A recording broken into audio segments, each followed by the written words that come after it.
Hello students, agree एब्जेट institute के digital platform पर आपका एक बार फिर से हार्दिक स्वागत करता हूं। तो जैसा कि स्टूडेंट्स अपने जो कंटिन्यू जनरल एग्रीकल्चर में ऑब्जेक्टिव सीरीज़ कर रहे हैं, तो उसी का बच्चों आज अपने पास पार्ट नंबर कौन सा है? 5। अभी कौन सा पार्ट है? तो अभी अपने पास बच्चों पार्ट नंबर 5 करने जा रहे हैं। ठीक है, तो जिन बच्चों ने अभी तक एग्री हब के यूट्यूब चैनल पर आपने नहीं देखे हैं, तो वो स्टूडेंट्स लगातार आप फर्स्ट पार्ट देखें, सेकंड पार्ट देखें, उसके बाद में थर्ड, फोर्थ और ये 5th। तो आपको यदि ये कंटिन्यू देखेंगे तो आपको बहुत इंटरेस्टिंग लेक्चर लगेगा और आपको समझ में भी आएगा। और आपको मैं बता देता हूँ कि हर एक स्टूडेंट को समझ में किस प्रकार आए उसी प्रकार आपको अध्ययन करवाया जा रहा है। चलो स्टूडेंट्स, लेक्चर स्टार्ट करते हैं। यहाँ पर आज का अपने पास फर्स्ट क्वेश्चन कौन सा है? मृदा विज्ञान के जनक हैं, यानी कि फादर ऑफ सॉइल साइंस कौन है? फादर ऑफ सॉइल साइंस के बच्चों जनक डी कैंडोल हैं, या वीवी डोक्यूचेव है, या कोपेन है, या पीटर डिक्रेसेंजी है। तो अपने पास बच्चों क्या हैं? 4 ऑप्शन है। जल्दी से आप अपना सोचें, देखते हैं कि इस सीरीज में आप कितनी सही कर पाते हैं।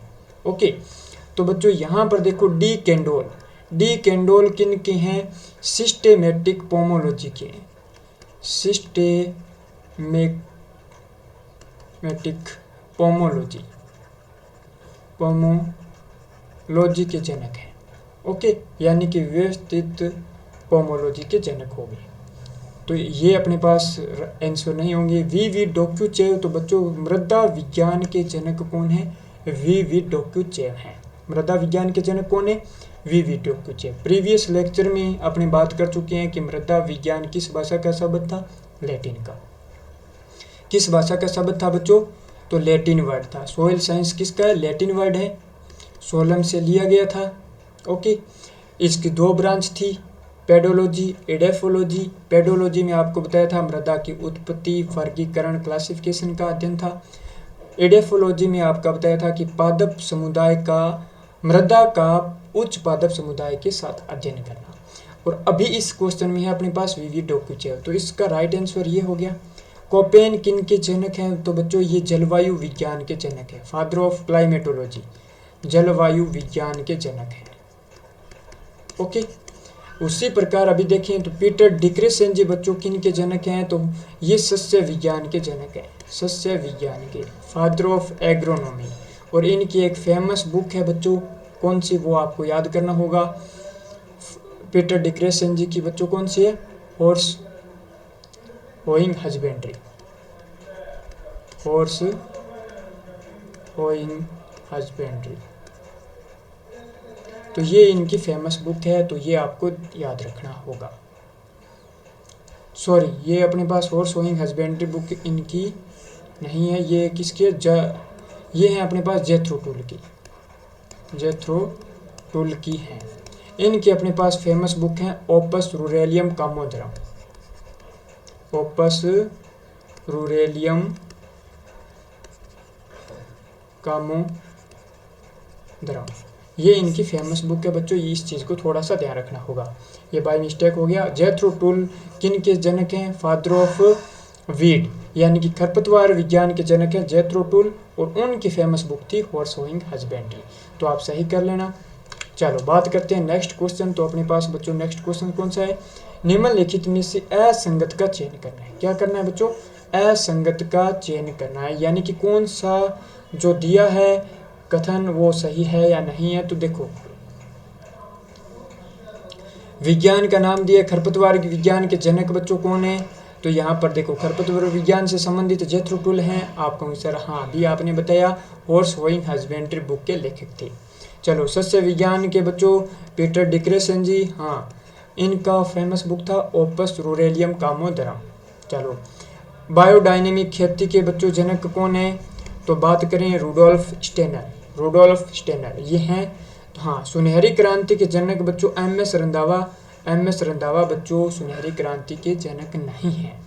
सुनहरी क्रांति के जनक कौन है बच्चों? गोल्डन रिवॉल्यूशन के जनक कौन है बच्चों? कौन है? डी कैंडोल, ठीक है ना। तो ये नहीं सॉरी, यहाँ पर आपको KL चड्ढा, ये फादर ऑफ गोल्डन रिवॉल्यूशन के जनक हैं, KL चड्ढा हो गया।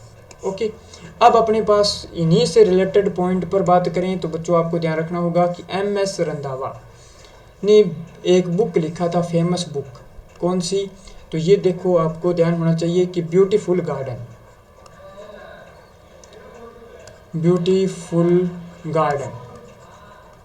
बुक किन की थी? MS रंधावा की थी। ठीक है, 2 नंबर बात करें तो GS रंधावा भी लिखा मिल जाता है। तो GS रंधावा की बच्चों कौन सी बुक थी? तो आपको पता होना चाहिए कि फ्लोरिकल्चर इन इंडिया पुस्तक के लेखक थे। और वहीं बात करें बच्चों 3 नंबर, रोज इन इंडिया, तो पुस्तक के लेखक कौन थे? रोज इन इंडिया पुस्तक के लेखक थे अपने पास बच्चों डॉक्टर बीपी पाल, ये आपको पता होना चाहिए। चलो, तो यहाँ पर गोल्डन रिवॉल्यूशन के जनक कौन है? डॉक्टर KL चड्ढा हैं। MS रंधावा नहीं है, MS रंधावा की फेमस बुक कौन सी है? ब्यूटीफुल गार्डन है। GS रंधावा की फ्लोरिकल्चर इन इंडिया है, और रोज इन इंडिया पुस्तक के लेखक हैं डॉक्टर BP पाल। तो ये अपने पास असंगत चयन हो गया। चलो, निम्नलिखित में से प्रथम मानव निर्मित धान्य फसल है। तो बच्चों आपको इतना याद होना चाहिए, देखो ज्वार है कि गवार है कि मक्का है कि ट्रिटिकेल है। तो उम्मीद करता हूँ कि सभी बच्चों को ये क्वेश्चन आ रहा होगा। तो इसका बच्चा अपने राइट आंसर क्या रहेगा? 4 नंबर। इसका राइट आंसर क्या रहेगा? 4 नंबर रहेगा। तो इसमें अपने पास 1 बाय 1 पॉइंट की बात करते हैं। तो देखो, ट्रिटिकेल पहली बात पूछा जाता है कि किसका संकर रहेगा, यानी कि इसका संकर कौन कौन है। तो आपको याद क्या करना होगा? गेहूं इंटू में राई इसका क्या रहेगा बच्चों? क्रॉस रहेगा। तो अब इसका हो सकता है ट्रिटिकम एस्टिवम दिया जाए, ट्रिटिकम एस्टिवम इंटू में सिकल सीरियल, ठीक है ना, सिकल सीरियल, राई का क्रॉस हो गया। तो ये अपने पास इसका क्रॉस दिया जा सकता है। 2 नंबर आपको याद रखना होगा कि ये फर्स्ट मेन मेड सीरियल आ गई। तो ये तो अपने पास 2 नंबर पॉइंट हो गया। 3 नंबर इसकी बात करें तो DT 46, तो ये इसकी क्या रहती है? किस्म रहती है, वेराइटीज़ है, जो आपको पता होना चाहिए कि ट्रिटिकेल की है। और बात करें यहाँ पर 3 नंबर पॉइंट, 2 नंबर ये हो गया, 1 2 3 नंबर हो गया। 4 नंबर पॉइंट की बात करें तो बच्चों आपको पता होना चाहिए कि इसको किस वैज्ञानिक ने विकसित किया था। तो डॉक्टर रिम्पू नाम के साइंटिस्ट थे, उन्होंने इसको विकसित किया था। चलो, इतना आपको पता होना चाहिए। ज्वार का नाम बच्चों क्या रहता है? Sorghum bicolor. गवार का नाम क्या रहता है? Cyamopsis tetragonoloba. और मक्का का भी कई बार बच्चे गलत कर देते हैं, तो जिया मेज क्या रहता है? जिया मेज, ठीक है ना। तो आपको इतना पता होना चाहिए। नेक्स्ट अपने पास बहुत इंपॉर्टेंट क्वेश्चन आ गया कि योजना आयोग के सदैव अध्यक्ष होते हैं, यानी कि बच्चों योजना आयोग के सदैव अध्यक्ष कौन होंगे या हमेशा अध्यक्ष कौन होते हैं? मुख्यमंत्री होते हैं, एक वित्त मंत्री होते हैं, एक प्रधानमंत्री होते हैं, एक राष्ट्रपति होते हैं। तो बच्चों योजना आयोग के सदैव अध्यक्ष होते हैं प्रधानमंत्री, प्राइम मिनिस्टर होंगे, वो योजना आयोग के सदैव अध्यक्ष होंगे। परंतु बच्चों योजना आयोग की स्थापना कब हुई थी? 1950 में हुई थी। योजना आयोग की स्थापना कब हुई थी? 1950 में हुई थी। परंतु अब इसको किस में चेंज कर दिया गया है? यानी कि 1 जनवरी 2015 से बच्चों इसको किस में चेंज कर दिया गया? नीति आयोग में चेंज कर दिया गया है। तो अब आपसे क्वेश्चन पूछा जा सकता है कि नीति आयोग के सदैव अध्यक्ष कौन होंगे? तो बच्चों प्रधानमंत्री ही होंगे। National institution for transforming India, इसका फुल फॉर्म क्या रहेगा? National institution for transforming India, ठीक है। तो ये नीति आयोग हो गया। चलो, अब अपने पास नेक्स्ट क्वेश्चन है, निम्नलिखित में से असंगत का चयन करें। सूचक फलों का राजा कौन है बच्चों? बेर, ठीक है ना। जिजीफस मोरेसियाना हो गया देसी बेर। और इसका यदि कुल बहुत इंपॉर्टेंट है, कई बार एग्जाम में आ जाता है, तो रेहमनेसी, रेमनेसी। ओके, तिल अन्य फसलों का राजा बच्चों तिल है नहीं, तिल नहीं है, क्या होगा मूंगफली, मूंगफली होगा बच्चों, ग्राउंडनट। तो असंगत का पूछा है तो अपने पास राइट आंसर क्या हो गया, 2 नंबर हो गया। फिर भी आपको चारों ऑप्शन पढ़ने होंगे। चारे वाली फसलों का राजा बच्चों क्या है, राजा बरसीम है, परंतु राजा एग्जाम में आपको क्या लगेगा, रिजका लगेगा, परंतु रिजका है नहीं। मोटे अनाजों का राजा बच्चों किंग ऑफ कोरेज सीरियल क्या होता है, 4 नंबर। तो ये भी अपने पास कथन सही है, ये भी सही है, ये भी सही है। असंगत का पूछा था तो ये गलत था, तो ये आपका राइट आंसर हो जाएगा। अब बात करते हैं उसी प्रकार बच्चों तिल का कुल बहुत इंपॉर्टेंट है, कई बार एग्जाम में पूछा जाता है। तो तिल का कुल या किस फैमिली से बिलोंग करेगा, ये पेडेलिएसी से बिलोंग करेगा, पेडेलिएसी से बिलोंग करता है। इसका उत्पत्ति स्थान क्या रहता है, इसका उत्पत्ति स्थान अफ्रीका रहता है। जनरली बीज दर की बात करें, बीज दर तो बच्चों इसकी कितनी रहती है, 3 से 4 किलोग्राम प्रति हेक्टेयर रहती है। इसमें अपने पास यदि बात करें तो बच्चों इसका एक रोग लगता है फाइलोडी रोग, फाइलोडी रोग। बस आपको इतना पता होना चाहिए कि फाइलोडी रोग का संबंध है तिल से, ठीक है। और इसमें एक कीट लगता है तिल होक मोथ, तिल होक मोथ, ठीक है। तो बस आपको इतना पता लग गया तो बस हो गया काम। नेक्स्ट बात करते हैं बच्चों एग प्लांट। एग प्लांट का संबंध है, तो कई बार ये इस प्रकार के क्वेश्चन अन्य भी बन सकते हैं, जरूरी नहीं है कि आपको एग प्लांट का ही है, परंतु पता होना चाहिए बच्चों एग प्लांट किसे कहते हैं। तो एग प्लांट बच्चों आलू को कहते हैं नहीं, आलू को नहीं कहते हैं। इसको क्या कहते हैं, पुअर मैन्स वेजिटेबल, यानी कि गरीब आदमी की सब्जी कहा जाता है आलू को। ये आपके पास गरीब आदमी का क्या हो जाता है, संतरा। परंतु टमाटर को एक अलग संज्ञा दी गई है, wall of Apple, wall of Apple के नाम से जाना जाता है बच्चों टमाटर, ठीक है ना। ये भी पता होना चाहिए। बैंगन, बैंगन को कहते हैं बच्चों एग प्लांट, एग प्लांट किसको कहते हैं, बैंगन। वैसे बैंगन को क्या कहते हैं, ब्रिंजल, ठीक है ना। सोलेनम मेलोंजिना, सोलेनम मेलोंजिना इसका नाम रहता है। भिंडी को क्या कहेंगे, तो भिंडी को बच्चों कहते हैं ओकरा, ओकरा कहते हैं, ठीक है ना। ओकरा का संबंध है, तो ये क्वेश्चन लगभग 2016 में जेट में पूछा गया था।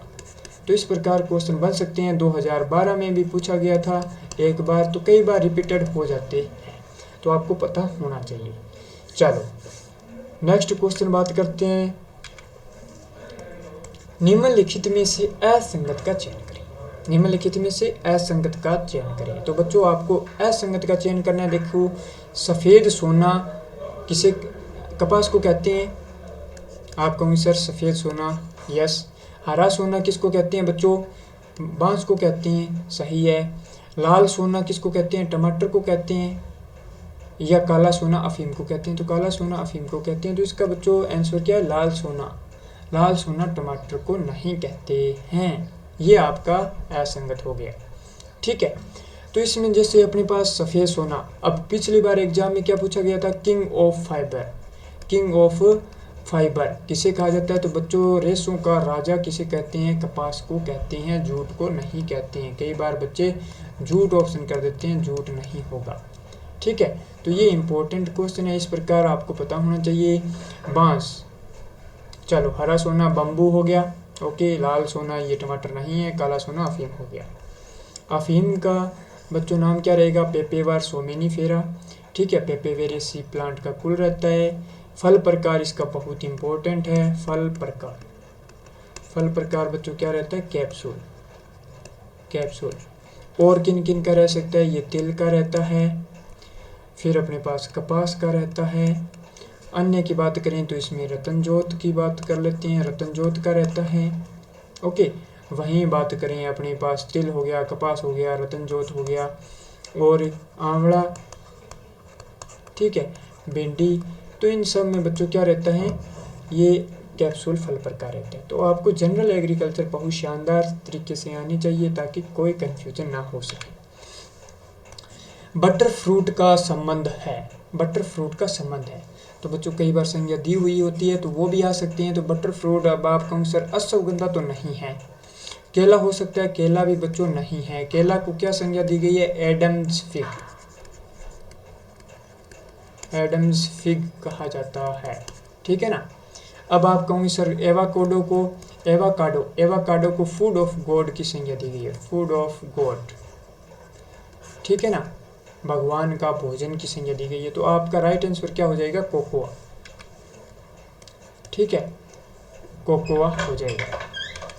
फिर बात करते हैं बच्चों नेक्स्ट क्वेश्चन, जापान का राष्ट्रीय फूल है, जापान का राष्ट्रीय फूल कौन सा है?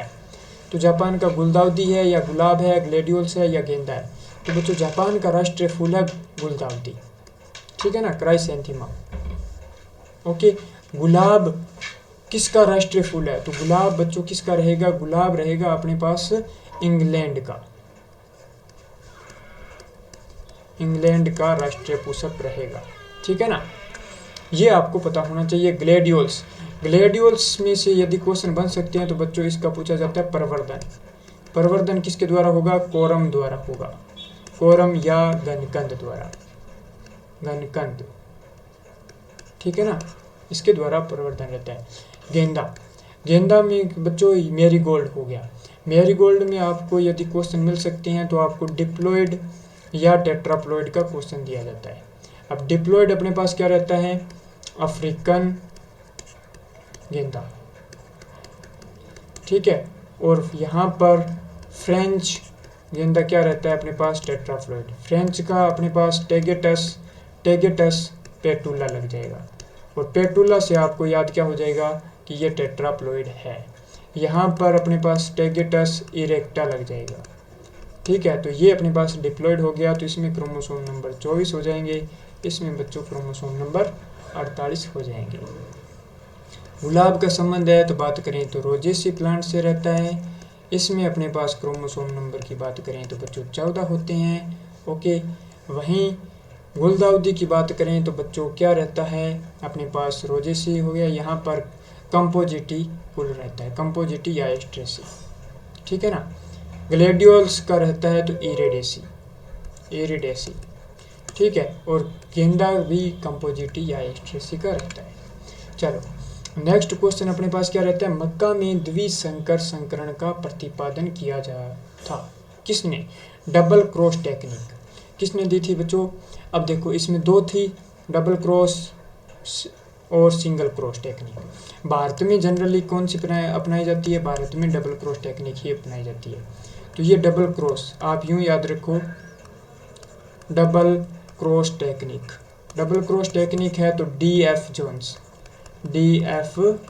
जोन्स। तो यहाँ पर आपके पास 4 नंबर इसका क्या हो जाएगा, राइट आंसर हो जाएगा। अब आपको single cross, single cross technique, single cross technique बच्चों ईस्ट और सल, तो यहाँ देखो E.M. ईस्ट व G.H. सल नाम के साइंटिस्ट थे, उन्होंने विकसित किया था क्या, मक्का में सिंगल क्रॉस टेक्निक। सिंगल कब दिया गया? 1910 में दी गई थी। डबल क्रॉस टेक्निक कब दी गई? 1920 में दी गई थी, ठीक है। गार्डनर व एलार्ड का संबंध है बच्चों किन से? फोटो पीरियोडिज्म से, फोटो पीरियोडिज्म यानी कि परदीप्तकालिकता से संबंध है गार्डनर व एलार्ड का। मसानाबू फुकुओका का संबंध है बच्चों नेचुरल फार्मिंग यानी कि प्राकृतिक खेती से, प्राकृतिक खेती से, प्राकृतिक खेती के जनक माने जा सकते हैं, या प्राकृतिक खेती का संबंध किससे होगा? मसानाबू फुकुओका। और वहीं अभी आपको पता होना चाहिए जैविक खेती के, जैविक खेती के जनक तो बच्चों बात करते हैं अल्बर्ट होवार्ड, अल्बर्ट होवार्ड हो गए जैविक खेती के। ये हो गए अपने पास प्राकृतिक खेती के, प्राकृतिक खेती के, नेचुरल फार्मिंग के। और वहीं बात करें बच्चों क्या? बायोडायनेमिक के, बायोडायनेमिक, बायोडायनेमिक फार्मिंग से रिलेटेड थे रुडोल्फ स्टेनर, रुडोल्फ स्टेनर। तो इन तीनों में आपको कंफ्यूज नहीं होना है। ओके, चलो तो इसी प्रकार बच्चों हमारे साथ बने रहें एग्री हब जेट इंस्टीट्यूट की लगातार ऑब्जेक्टिव क्वेश्चन की सीरीज़, और उम्मीद करता हूं कि आपको ये बहुत अच्छी लग रही होगी। बच्चों जब भी पढ़ें इंटरलेट तरीके से पढ़ें और दिल लगाकर पढ़ें ताकि आपका सिलेक्शन 100% हो सके। और यदि आप एग्री हब के साथ एग्रीकल्चर अपनी इम्प्रूवमेंट करना चाहते हैं तो आप अपना बेंच ज्वाइन करें। 22 अप्रैल से यहाँ अपने रफ्तार बेंच स्टार्ट होने वाला है, जिसमें आपको जेट ICAR BHU का सिलेबस करवाया जाएगा बहुत ही शानदार तरीके से। Thank you students. और यदि आपको कोई लगता है क्वेरी इससे रिलेटेड, तो आप संस्थान के दिए गए नंबर पर कॉल कर सकते हैं।